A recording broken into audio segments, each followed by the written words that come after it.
Hey, it's Kris from the Felt Recoil podcast. Every week, we try and introduce you to a new charity and remind you that the podcast is free and we don't want or need your money. So we're going to introduce you to an organization that does, and an organization that's worth your hard-earned money. Hidden Wounds. It's a nonprofit organization headquartered in Columbia, South Carolina. Their mission is to help heroes battle the invisible war at home. They provide peace of mind and comfort for military personnel suffering combat stress injuries such as PTSD or TBI, as well as other psychological post-war challenges.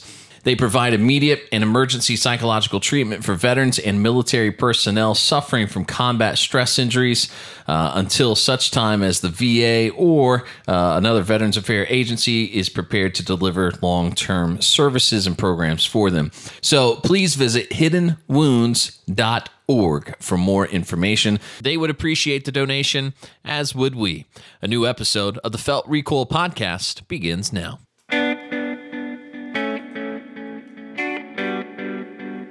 This is Felt Recoil.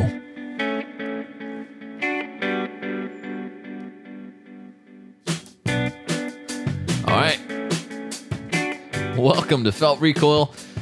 It's podcast episode 13. A very unlucky number for some people. I don't know. Does nothing for me. Me either. All right. My name is Kris. To my right, as always, my super hetero life mate. His name is PMag. What's up, buddy? I said it for you. Thanks. Because you always sound confused when I throw you the cue. Just want to make sure you were there. All right, so let's get started this way. First of all, I'm sorry to do this right here, right now, but man, is it super loud in your ears or no? Is that just me? Something happened here? It's a little hot, but it's all right. A little hot. Okay. Well, maybe did I turn this up too loud? Yeah, whatever. We'll roll with it. So welcome, and super special welcome to a couple of people here. I had a very interesting moment I want to share with you. Twice at work this week, people came up and said, hey, and I said, hey, nice to meet you. And they said, we know of the podcast, and you guys are great. Thanks. Keep it up. And so your mom came by twice? Okay, well, ruin that story. No need to continue. Okay. All right, so let's talk Donald Trump. No, seriously, who came by? So Nathan and Gabby came by, and Nathan is John's brother, who was a guest on the show a few weeks ago. Okay. John, who was former Army, I believe. Right. I probably could have looked this up before we started talking about him. Nah. Sorry, Mr. Brayton. Shooting from the hip. Yep. Jonathan was here with our friend Chris Horrell, and we talked a good bit with him. And his brother and his brothers brought his wife with him. Nathan and Gabby came by and said hello. They were in the market for a handgun, blah, blah, blah. We talked a little bit, but really, really nice. So thanks for saying hello. And then this is really kind of crazy. And it's going to sound, I want to be very clear here, because then I need to explain myself real fast. Before we get into Patrick's ATF story and about how we're going to overthrow the government with love and hugs, by the way, not with violence, but with love. And I totally ripped off Tack Soup. Sorry about that. They say love and hugs. I'm not trying to steal it as my own. Sorry. But that is how we will overthrow the government. Borrowing it? Yeah, I did. That was very subconscious. All right, anyway. Sorry, Tack Soup. You guys are great. So I'm helping a gentleman this week, and he says, do you have this? And I go, no, but we have that. And he goes, do you have this? I said, no, about this, and that, this, and that. And then he goes, hey, you on the radio? Now, remember, I was on the radio for about 12 years. I steadily had a radio job. And so I go, well, not anymore. And he said, no, not but not radio, but like a podcast, right? And I said, yeah. And he goes, man, thought I recognized your voice. So it's very strange. But he was very happy to meet me. Like, he was like, oh, cool, nice to meet you. But I was super giddy to meet him. Like, I was fanboy moment. So Jason from Virginia, nice to meet you, my friend. And thanks, by the way. He really kind of took his time with the gentleman that was next to him. He was like, no, you got to listen to Felt Recoil. Here, look. And he showed him on his phone. So I thought, that's great. Seriously, download it. Yeah, download it now. Now. Do it now. Son of a... So anyway, that was great. So Jason, thank you very much. And always appreciated. Okay, so we covered all the bases. Oh, wait. So let me explain something real quick. What I do want to say to Nathan and Gabby and to Jason and to anyone else I happen to meet in the future, I have this thing. I don't know if you like this. Believe it or not, I don't like talking about myself in front of strangers. Here's a great example. So my mom is teaching a class on raising teenagers, and right, failure. Look, we've heard your son's podcast. No, but she's giving a speech at her church about the trial and error of raising kids. And so she wanted to have a conversation about that. She said, hey, I just would like to talk to you about some of your good memories, your bad memories, and take me down that road with you as someone I raised, which was it was great. It was very healthy for us to sit in a room and go, well, this is what I remember that was good. This is what I remember that was bad. And I don't know. I don't know if anybody else has ever done that with their mother, but it's an interesting dynamic to be part of that. So my point is, she said, well, let's go to lunch and we'll talk about it. I said, well, it sounds like this is going to be a deep conversation, very personal. Let's not go in public and do this. Let's do it here at your table over coffee. So we did that. So my point is, I'm not big on if I say hello to you, I'm going to be very excited to say hello. But I felt like maybe to Nathan and Gabby and to Jason, maybe I seemed rude. And I just want to say that wasn't the case because I just shut up. I shut up when it comes to like other people hearing me talk. Finally found something. You found something. Yeah, Something exactly. to shut you up. But I'm just kind of like, it feels weird to me. It almost feels like I'm gonna start paying people to pretend like they recognize you. Here's what it is. Yeah. Despite my bravado, it is more like I feel everyone else is going to look at me and go, who the heck does this guy think he is? Right? Like everybody around is going, oh, you got a podcast? Okay. Does your mom's basement have a dehumidifier? Because you sound kind of stuffy. And I'm like, eh. But anyway, so I kind of get real like, oh, man. But I was super, super excited to meet Jason and Nathan and Gabby. And I just want to be real clear. I hope I didn't seem rude. If I did, that's what was going on. Plus, I'm at work. And I kind of have this thing where, and I'm glad to meet people at work, but I kind of have this thing where I feel like if someone is around and they're hearing me talk about myself to someone else and go, can this guy hurry up and come help me? Like, okay, great. Do that later. Come help me.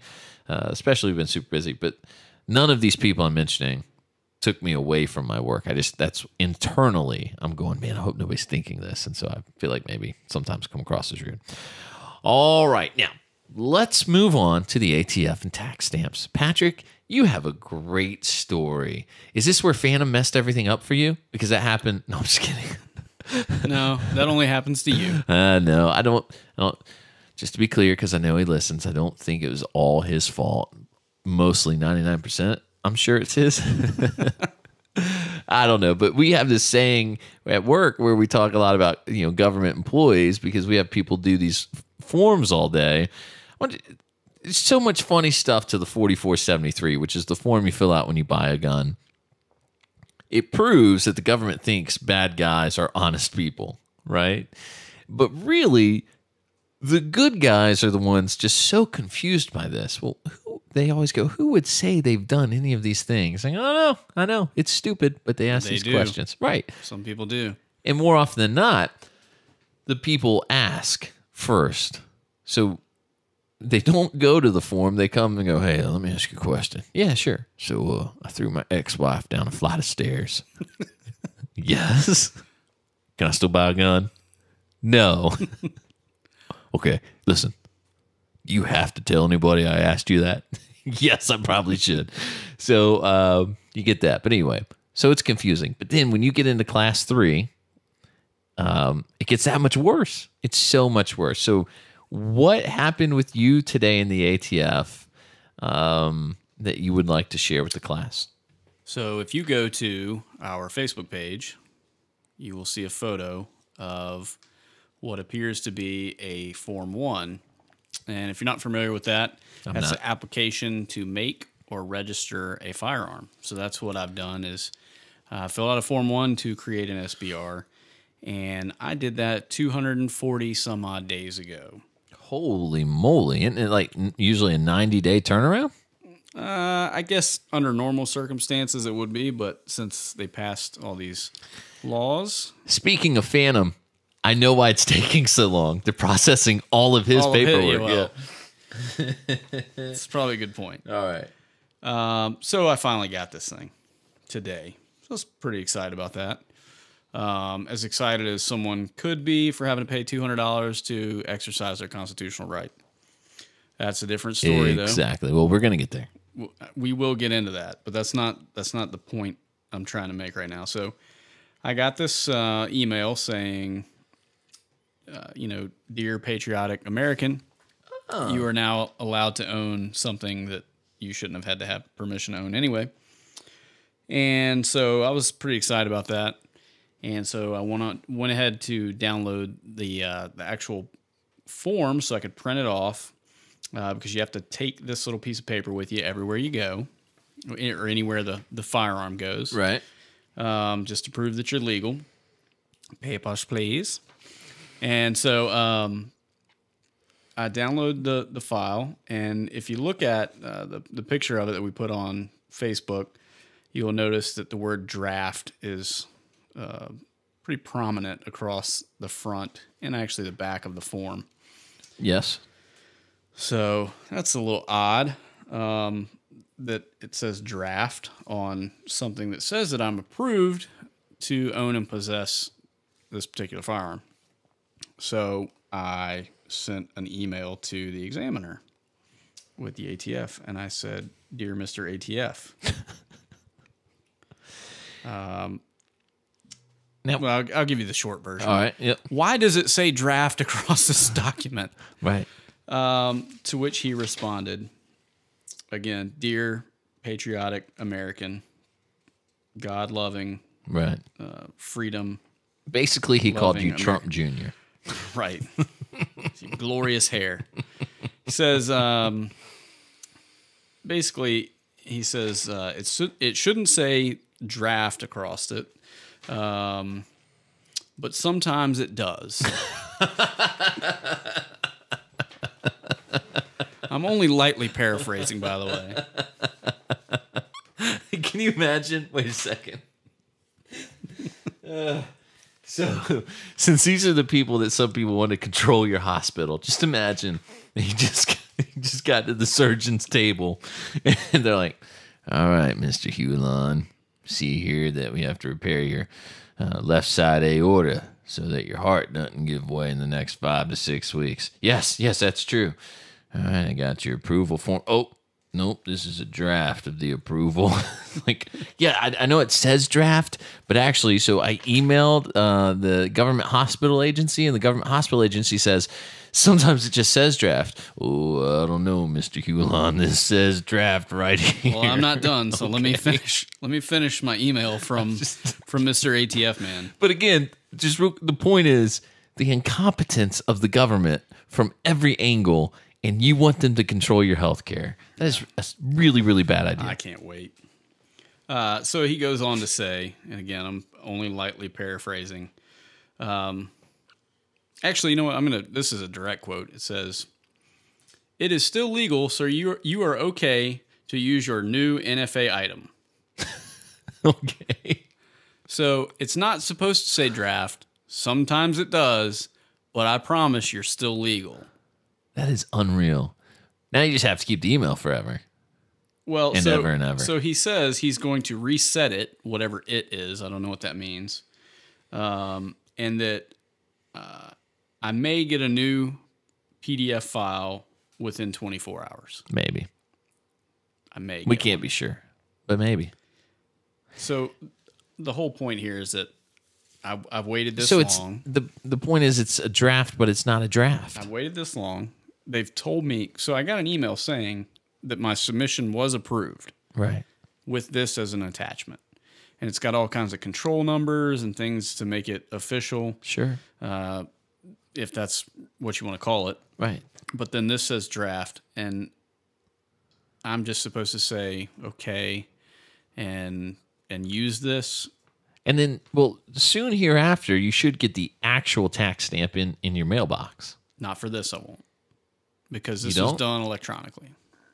So this is the only way you get this one. Oh, okay. So just on the suppressors. I'm trying to remember. Right. been a Form while. 4s, you'll get an actual physical copy. Form 1s that you did electronically, which you can't anymore after 41F, you only get an electronic copy. So basically the one copy that I have or will ever get, maybe, is now an approved draft that I waited 7.5 months for. That's amazing. It's amazing to think that you just paid the government $200 so that they could email you a form. Right. That is unbelievable. It's unreal. It really. So recently, I had a suppressor tax stamp come in on a .22 caliber from my boy's rifle, and my kids, I should say. I do have a daughter. Maybe one day she'll grow up to shoot it. I don't know. And it was this weird moment where, hey, you got approved. And I go, ooh. And I'm half excited for about 5 seconds. But then I'm just really, really mad because I'm like, Exactly. I shouldn't have had to do that anyway. I should not have had to do that anyway. This is well under the umbrella of the Second Amendment. You cannot infringe on my rights to own firearms. You cannot do it. And as we've pointed out, this isn't they had muzzle loaders that took 36 seconds to load. No, they didn't. They had 24 round repeating 44 caliber rifles that could fire, all 24 in less than a minute. Right. These air powered rifles that were phenomenal for the time. So you get the tax stamp and you look at it and you're kind of happy. But then in my instance, maybe you're the same now. It's actually a bit more mad than it is happy. It's pretty frustrating. Back to the illusion I made in the beginning, the reference there was to the fact that we sent my paperwork in April. They cashed my checks in May of last year, obviously, for 2 suppressors. We got to get that money up front, And then they told me, well, you put your trust, my trust is called The In God I Trust. And because the was at the beginning on the paperwork or something, like it really was that nuanced and stupid. It's like, hold on here, Vermillion. So you had the word "the" in one place and not you another. gotta not. Well, it was either don't put "the" on the paperwork or "do." I can't remember which it was. Somehow, I don't know. My SBR was no problem when I did that electronically, no problem. Maybe it's different when you go fill them out in person, I guess. But it was just this weird, stupid. Again. No, I think it's probably just a split. You got some people that are actually good at their job and some people that aren't. And one of those probably went to one of the people that knows what they're doing and the other one didn't. So what rational human would be sitting in their cubicle, earning way more than they deserve to work for the government, and they would see the paperwork come across and they would look at it and go, well, I know it's called "The In God I Trust, but he's got an extra article here. I don't really know if I can let this go through." And then you have to know that guy has an equally douchey boss who walks in and goes, "Extra article? No!" And then they stamp it and they put it in the mail and send it back to you. Like, the incompetence of the government and its employees never, ever fails to deliver. It's just you want to feel like maybe one day a government employee will come in and redeem them all. But no, it doesn't. It never, ever happens. I do also want to point out on the back side of this form, they don't even bother to fill it out. So I had to answer all these questions electronically. Am I a fugitive from justice, an alien illegally in the United States, under 21, et cetera, et cetera, et cetera. And so I filled all that out, but they don't bother to actually check the boxes or any of the rest of it. So not only are they incompetent, I guess they're just lazy too. They only care that you jump through the hoops. Oh, yeah. The government will never, ever jump through any extra hoops for you. Right, exactly. It's only for you, the underling, right? The peasant, the serf. You are the one who must do what the government says. So our oldest son recently had surgery. And it's very much the same way I feel about hospital employees is how I feel about the government. I don't work for you. I am paying you for a service. Stop with your... I don't want to be really mean here. Let me clean up my mind real fast. Okay. Stop with your pompous and pretentious approach to the way you handle the people that pay your bills. Okay? To everybody. If you live and subsist off the taxpayer dole, knock it off. And if you're a doctor or a nurse or whatever, anybody in any business, really, you need to understand that when the customer walks in, and for the record, at a hospital, has paid in advance. Here's a great side note. We got a call. So we knew our son had a very simple outpatient procedure. They were going to take a bit of skin around a mole they'd already removed. They found some abnormal cells. They wanted to take more just to make sure they got everything. No big deal, okay? So show up, we'll do it, you'll be out. Okay, no big deal. 3 days before they call, and they go, so you ready to pay your $2,100? And we go, no, we didn't know we had to pay $2,100. Oh, yeah. You have to pay in advance, and then we'll determine if you've paid enough. If we owe anything back, you might get it. But we got to make sure we go ahead and get some cash up front. Okay. So Sounds just like this tax stamp. Right, exactly. So we pay the $2,100.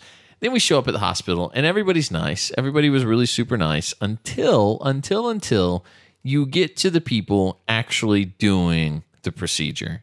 And then it all fell apart. There was one really nice black guy. He was the only one that was level-headed. And I promise I'm going to tie all this back to the government. Allow me this rabbit trail. So we're told to be there at 7 a.m. So we have a 4-year-old that we wake up at 6 o'clock in the morning. Hey, buddy. And I told him the night before, for the record, what we had been told. Here's what's going to happen. We're going to have to go back to the doctor. Okay. They might give you another shot. And what they're going to do is they're going to do this thing where they put a little mask around your mouth and your nose, and they want you to breathe in and out. And what they're doing is they're looking to see how well you can swim underwater. Now, why did I tell him that? Because that's his big thing right now. We go to the YMCA, and he is practicing swimming underwater. He's super proud to be able to swim underwater. As he should be. Yes. And so I say to him, buddy, they're going to see how well you can swim underwater. And so he's pacified. In his brain, everything's okay. So again, then we enter a room full of incompetence. Like, it was unbelievable.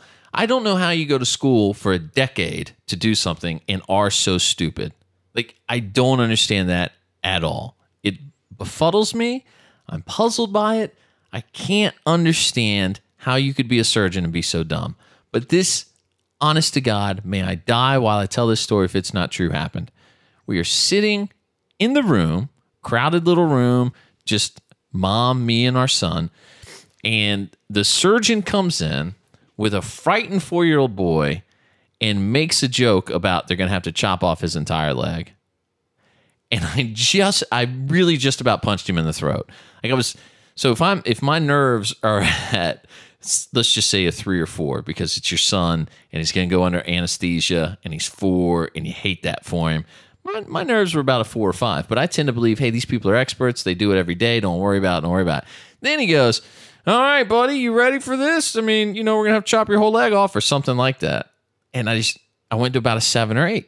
And so I go, what is wrong with this man? What is wrong with him? Now, what I believe was a half mentally handicapped person that came in first and was like, hey, I work with such and such. Are you familiar? And I go, no. And he goes, well, we tell the kids what's going to happen when they go back there. And I'm like, and he goes, would you like me to talk to your son? And I go, and he goes, do you want to hear what's going to happen back there? You want to see some pictures? And my son, he completely ignores him, like buries his head towards his mom's side, looks back at the iPad he'd been playing with. And it's like, So even this guy, who, I'm not trying to be totally mean here, I'm pretty sure was, he had some issues.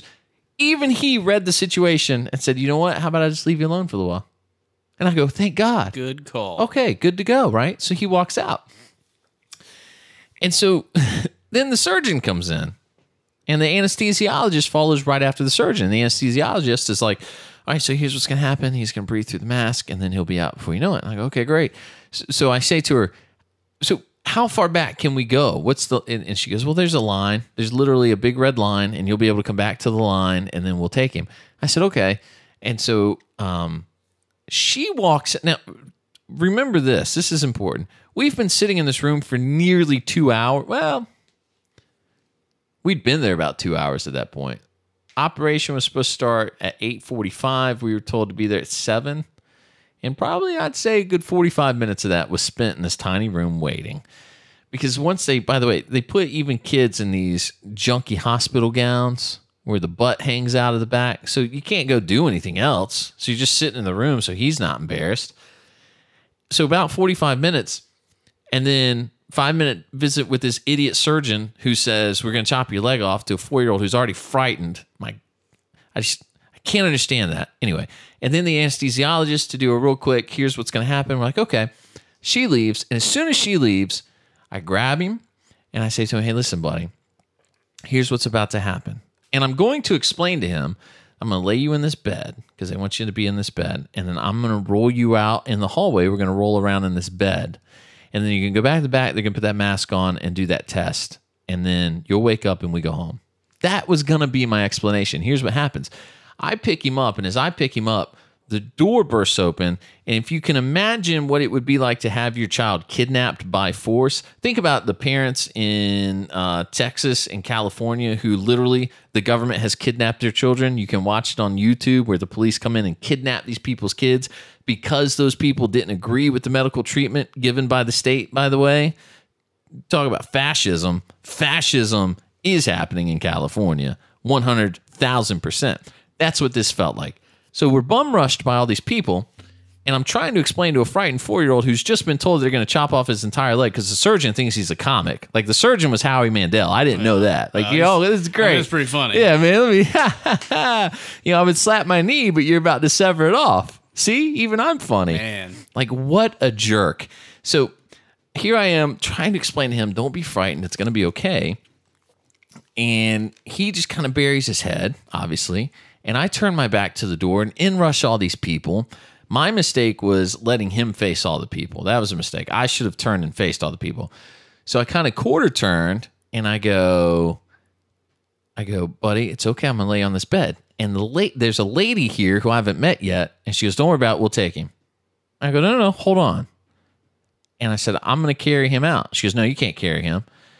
But the other anesthesiologist who was in the hallway, the one we had talked to, said, yeah, just carry him if that's easier.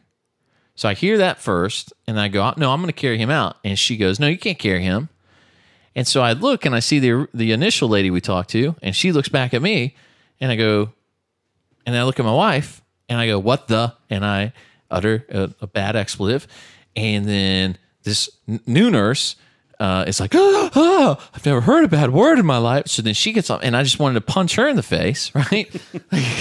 It's just it is enraging. It's enraging because you would think that if you work in a hospital that dedicates itself to performing surgeries and operations on young children, that they would be smart enough to understand every child is different. If you were to tell my 2-year-old today, hey, buddy, we're going to do an operation, he'd be like, bring it. What you going to do? I want to watch. Can I stay awake? I'm going to watch. Because that's his personality. That's his attitude. He's a tough little guy. The oldest is not so much. So parents know that. How do surgeons not know that? So I was pretty furious. And it was bad enough that, so when we got out of the waiting room, I had to say, Carmen, my wife, Carmen, I do want to say that I understand I completely messed that up back there. Like, that was my fault. I lost my temper. I'm really, really sorry. But man, what the heck happened? Like, what happened in there? And so then she was like, I'm with you. I totally understand. But yes, you shouldn't have lost your cool. Like, I'm gonna put it this way. Not that that's exactly, it's probably gonna be a terrible thing to say, but you know how you war game those scenarios where you actually pull your gun and shoot everybody? That's what it started to feel like. Because I've got my son, and then I have all these people, literally a woman trying to rip him out of my hands. In protection mode. Yeah, and so you kind of go into the whole like, dude, I want to like sub one you so hard right now, lady. And so we go out. Juice you. Right, yes. As Travis Haley would say, just juice the freedom out of them. Or whatever. So we end up where I'm actually going to put him in the bed so they can wheel him into the emergency room. He's crying. He's a little upset, but he's looking me in the eye willing to talk about it. So I knew I could say to him, I'm going to put you in this bed and you're going to be good. And so I say to him, buddy, I'm just going to lay you down. And that same stupid woman goes, it's not going to work. And it just took a whole lot for me to just not elbow her right in the bridge of her nose and just have a whole nother incident right there. So I turned my back to her And I laid him down, and I put my hand on him. I said, buddy, listen to me. Take a deep breath in that mask. You'll wake up. We go home. And, of course, they wheel him away. He's screaming, bloody murder. You got 4 or 5 strangers around him.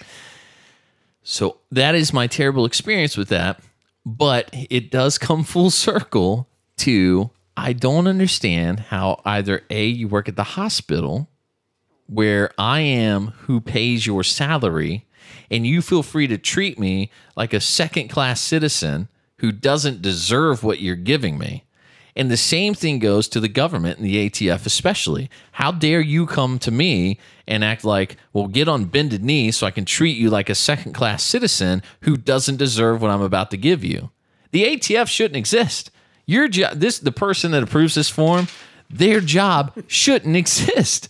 You shouldn't collect a paycheck because you go around and make sure that the Second Amendment, my right given to me by God, is indeed infringed upon. That's what you do for a living. How I really don't understand. I look at these people. I have a high school acquaintance who now works for the ATF, and it took everything I had when I met him and inside the gun store. He's like, yeah, I work for the ATF. Everything inside me want to be like, well, how dare you? How dare you? You work for bad people. You work for an agency that is so corrupt and filthy and lazy. I just imagine. I can't imagine how you put up with that. He tells you, yeah, so I just started working for the ATF. And then there's this awkward pause.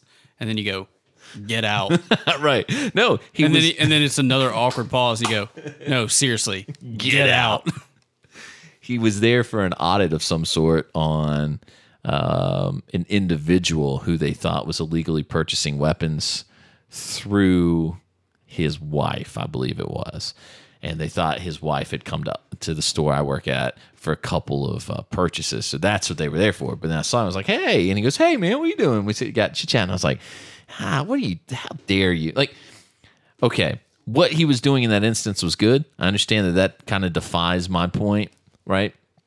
But overall, I do believe the ATF is an agency that just shouldn't exist. Of course, chalk it up to the investigate dozens. Stuff like that. We've had this conversation before. The FBI or somebody else could do that. Right. You don't need an entire come on.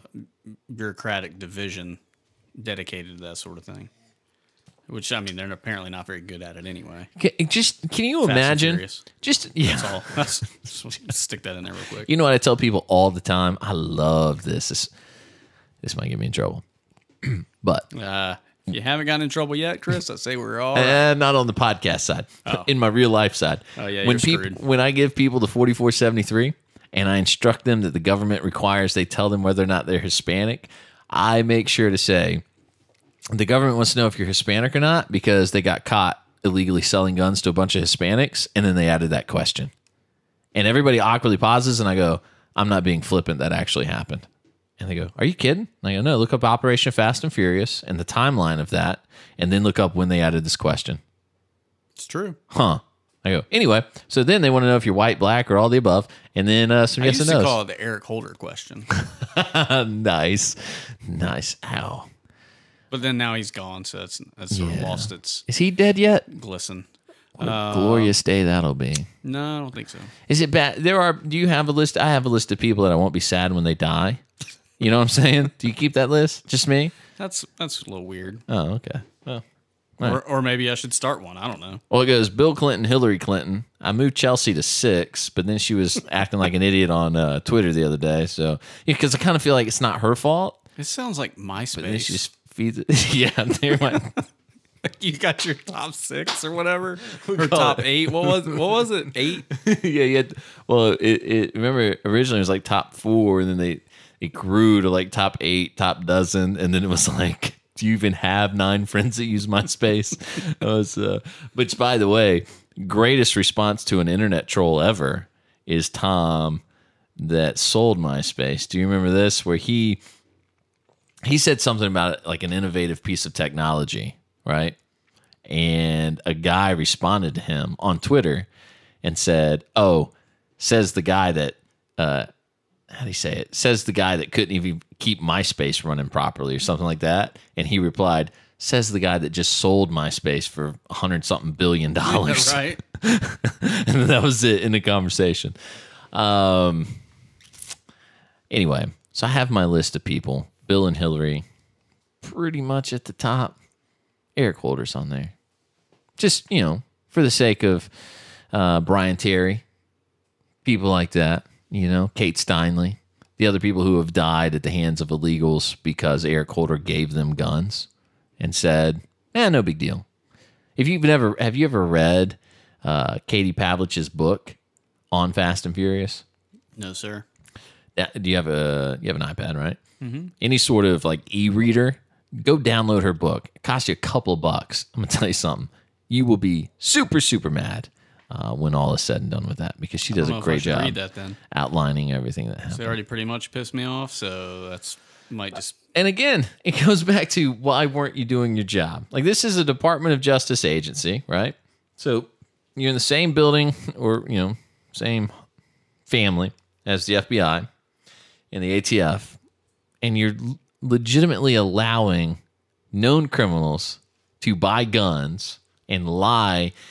If you don't know, by the way, understand that when Operation Fast and Furious was happening, gun stores were calling the FBI and saying, I got a guy in here right now, and he's trying to buy like 16 guns. And I know for a fact he's lying to me. You should come get him. And the FBI would tell those gun stores, listen, we know who he is, and we want you to sell him the guns, because then we're going to follow him around. We're going to find out where the guns go. We're going to catch the big fish. Yeah. And the gun stores, some of them said, absolutely not. But some of them said, okay, FBI, I'll be your Huckleberry. So they give the guy the guns. And then the FBI, lo and behold, has no earthly idea where the guns go until they find them, first of all, at the murder scene of Brian Terry, a U.S. Border Patrol agent, and secondly, at a massacre scene in Mexico where more than 100 people were massacred. So you tell me you trust these people to safeguard your constitutional rights. Imagine the fit the left would throw if Trump, for all of his faults that I find so funny, but let's just imagine Trump says, well, everybody, I don't do a Trump impression yet, outside of just saying it's going to be amazing a lot. I have this idea. I'm going to create the best government agency that's ever been created. It will be the greatest agency. There hasn't been an agency as great as the greatest agency. And we're going to make sure that everyone that votes, and I mean, every time there's a vote, everyone that votes, we're making sure that all those people that are going to vote legally. And that's all this agency is going to do. Can you imagine the fit the left would throw if that happened? It'd be pretty spectacular. But there's an entire arm of the Department of Justice that just makes sure that you, me, and everybody else legally buys our guns. Do you think that...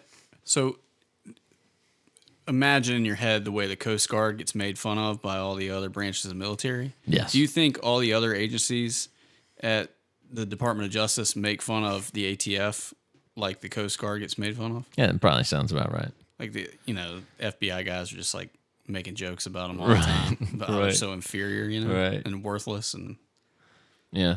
Like, so what do you think? One day you're going to try and transition to the old DOD? I almost said it. No, I couldn't even say it without laughing. And then the ATF guy's like, "Arr!" He's all worked up over it. I could see that. Anyway, so sorry about that. So you are legal, though. Well, I've got an email proving so. Right, imagine so that. I must be. Imagine that day in court. I swear, Your Honor, listen, I know I'm here on a federal gun charge for my illegal short-barreled rifle, but I have an email right here. Ernest from the ATF said, it says draft, but it's not a draft. What are you going to do when you find out that's a Hotmail email address and somebody's just messing with you terribly? All right. Okay, so can we talk a bit about Obama in the media versus Trump in the media? And can I be very, very clear here up front that I'm still not sold on Donald Trump, okay? I love him for what he is in the sense of this caricature of, like, the meme of him. He's just a stick in the eye to... Yeah. Oh, yeah. To the establishment. To the establishment. I think that's the only thing that I actually really do genuinely like about the guy. There is a meme. I don't think it's Donald Trump. I want to say it's George Washington, where he's on the back of a shark shooting a gun and it says like freedom, or George Washington on the eagle with a gun that says there's a freedom. whole series of them. There's like one with Reagan and one with Lincoln. So that to me is what is the embodiment of Donald Trump. Like, he is that in real life, but it's much worse than you would imagine, you know? Like, and I don't mean like he's a bad guy. I don't know that he's a bad guy or anything. Okay. Sorry. I don't think he's presidential. I don't think he was a good choice. Great businessman, and maybe that'll be good for us. But again, I'm just saying I'm not super sold on him yet. Am I happy with what he's done? Yeah. Are you happy with what he's done? I guess. I mean, I don't know. I mean, all we're doing right now is undoing the Obama mess. Well, I think that's what he's trying to do. I don't know that there's enough that's been done to really even be able to maybe quantify that at this point. I don't know if he mentioned, I'll have to look and troll him hard, but if he didn't mention that today we're recording this podcast on George Washington's birthday, I will get angry. I will burn down the White House given the chance. Okay? That tweet better exist. Happy birthday, George Washington. I say those kind of things because I really want to meet some Secret Service agents and sit them down in these chairs and have like an interview with them. Do a podcast? Yeah, I'd be like, you guys mind if I record this? I'm not going to burn down the White House. But anyway, so I'm prefacing the fact that I find it so funny that the media is in meltdown mode.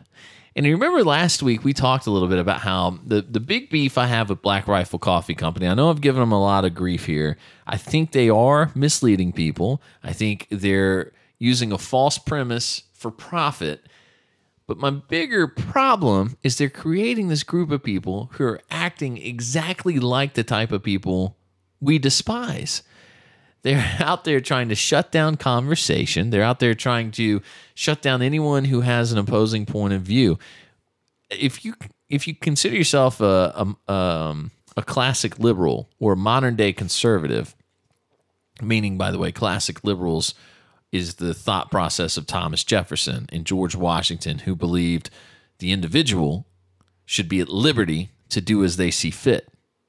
Liberal thinkers, okay? It's been twisted, and now it means something different. But classic liberal thought is John Locke, life, liberty, property, that kind of stuff. If you think that way, if your neighbor to the right or left has some crazy point of view, then they have that crazy point of view, but they're allowed to have it as long as it doesn't begin to infringe on your natural rights, right? So Black Rifle Coffee Company is now creating a group of people who don't think you're allowed to drink at Starbucks unless you're a trader or somebody who just doesn't support the vets.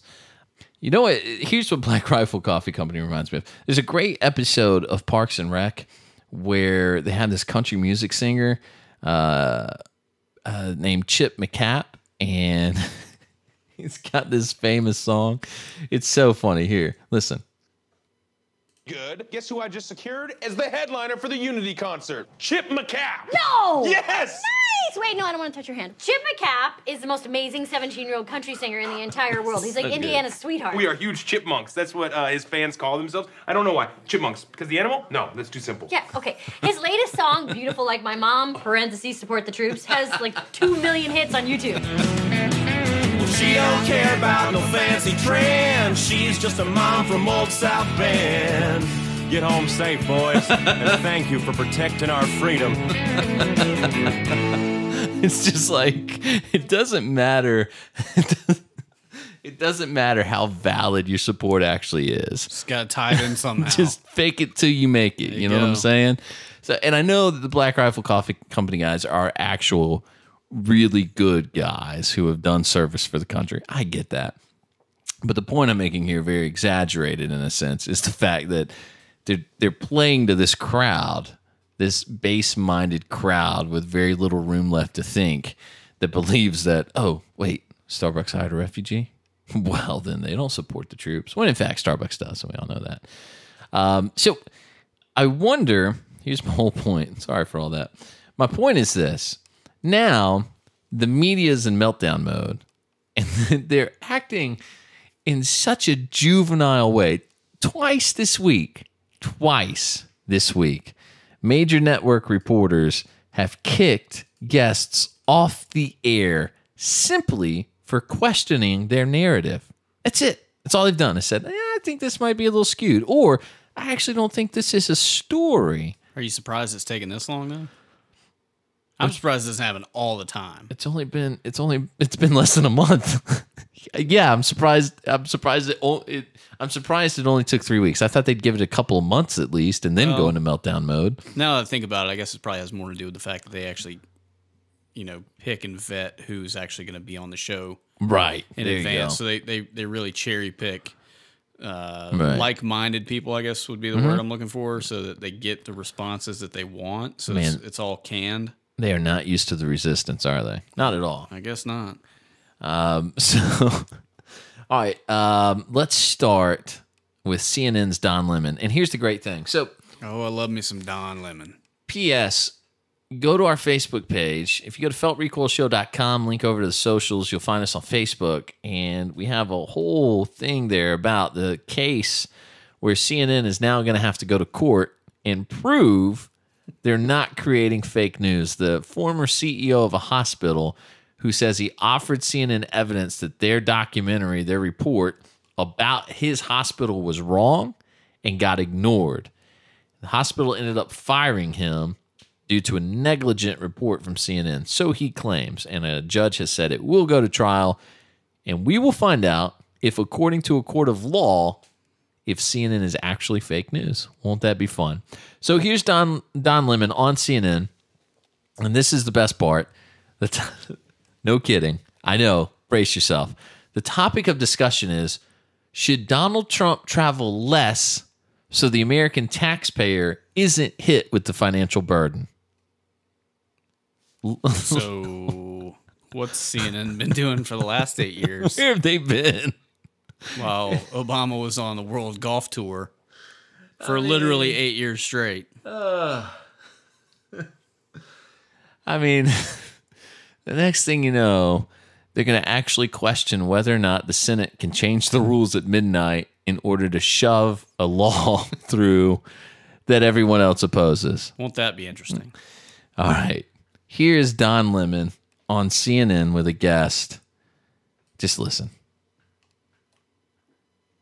I want to bring in Paris now. Sorry, I hate to cut you guys short, but I want to get it all in before we have to go. Paris, what do you think? I think this is fake news. This is not a news story. Don, tell me what about it is fake, Paris. We're going to go. Are we going down this road again? Yeah, we are. Come on, Paris. I didn't interrupt any of you all. Let me just tell you why. The president is not breaking any laws, and he's not doing anything. It's not his fault. Okay, Paris, hold on. Let me ask you this. No. Let me ask you. I'm going to let you finish. Do you actually know what the definition of fake news is?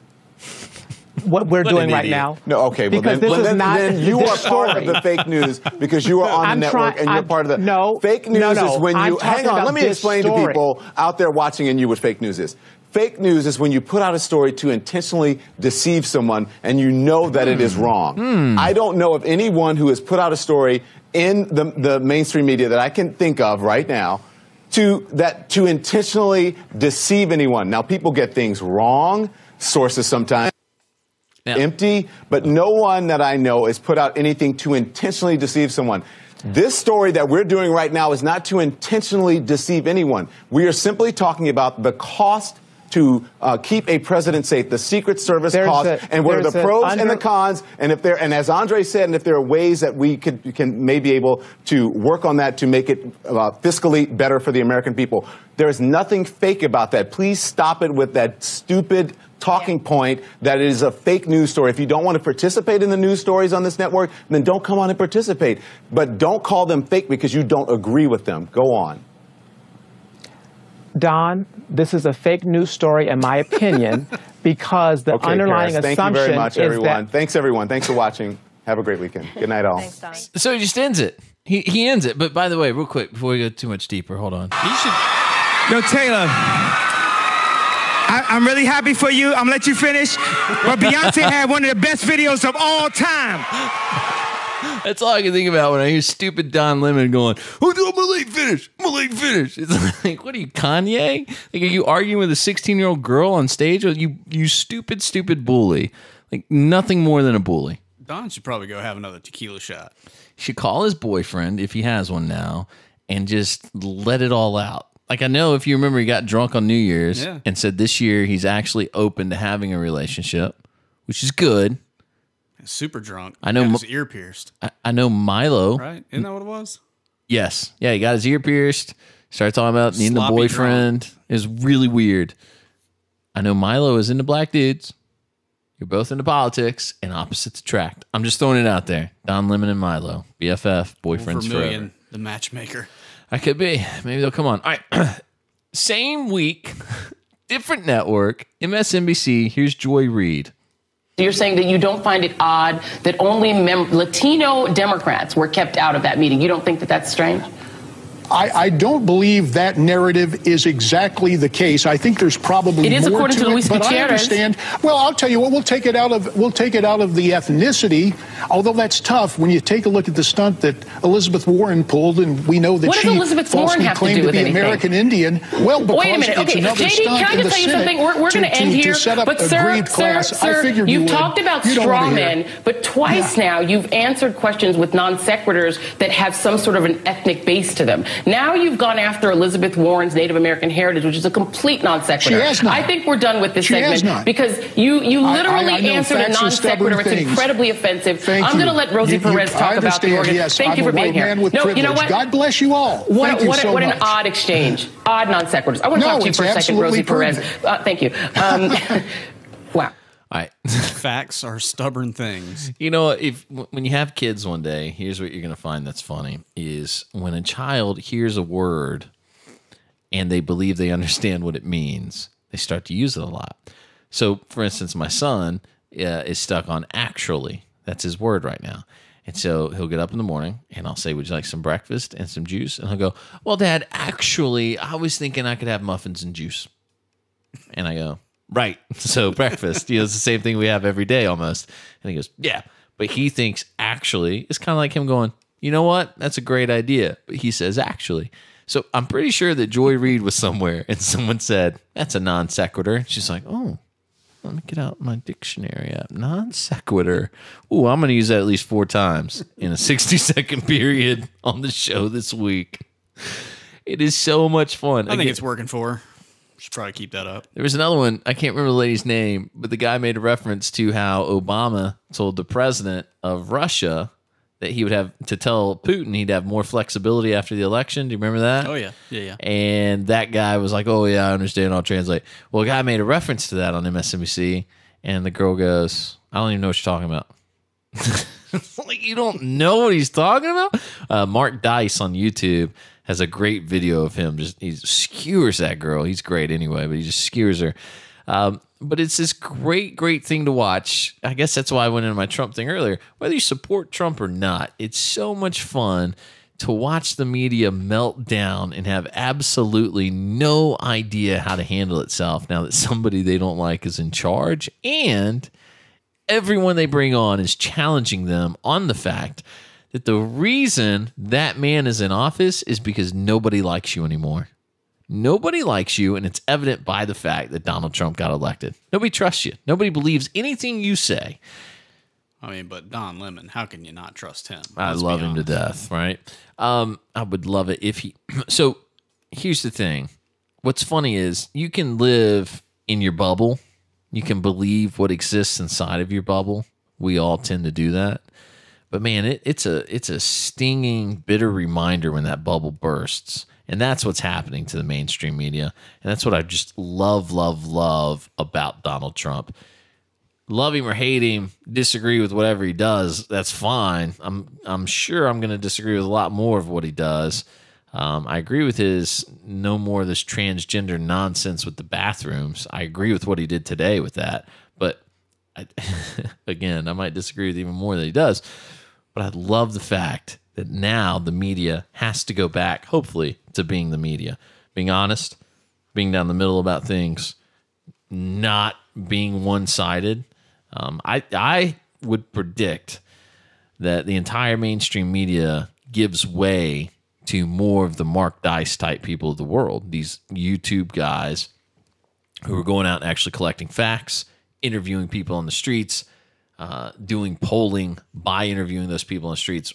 The guys like Mark Dice will be the future of the media because they're delivering content in a way that's honest. It's very comical the way he does it, and he's trying to be comical. It's funny. It's engaging, and I think that's the way they'll go. So I'm enjoying watching that meltdown. But anyway, you can see those clips, by the way. Go to feltrecoilshow.com. Find us on the socials. We're going to wrap it up. But I want to say real quick that there will be an additional episode coming in about 2 more days. When are we going? We're going tomorrow. Tomorrow by midnight, another episode should be available. We have been invited, and we are privileged to join the crew of the Thomas Creek Brewery, which happens to be located here in our hometown of Greenville, South Carolina. They're going to give us a tour of the brewery. We're going to videotape all that. It'll come up at a later date on the YouTube channel, but they're going to sit down at a table with us. We're going to get a couple of guys to sit across from us, and we're just going to talk about the beer business. How do you get into, making beer? How do you do that? So that's going to be a lot of fun. Look for that posted, Friday morning. It'll be downloaded to your device by Friday morning. And if you have questions for them, go to feltrecoilshow.com and submit your questions. You can email Kris with a K, by the way, Kris. Email me at feltrecoilshow.com or Patrick at feltrecoilshow.com. And we'll ask those questions tomorrow when we sit down with the guys from Thomas Creek. Awesome. Did I miss anything? I don't think so. Yeah, all right. Don't forget hiddenwounds.org. Find those guys. That's our charity of choice for this episode. And we will be back tomorrow night with another new episode of the Felt Recoil Podcast.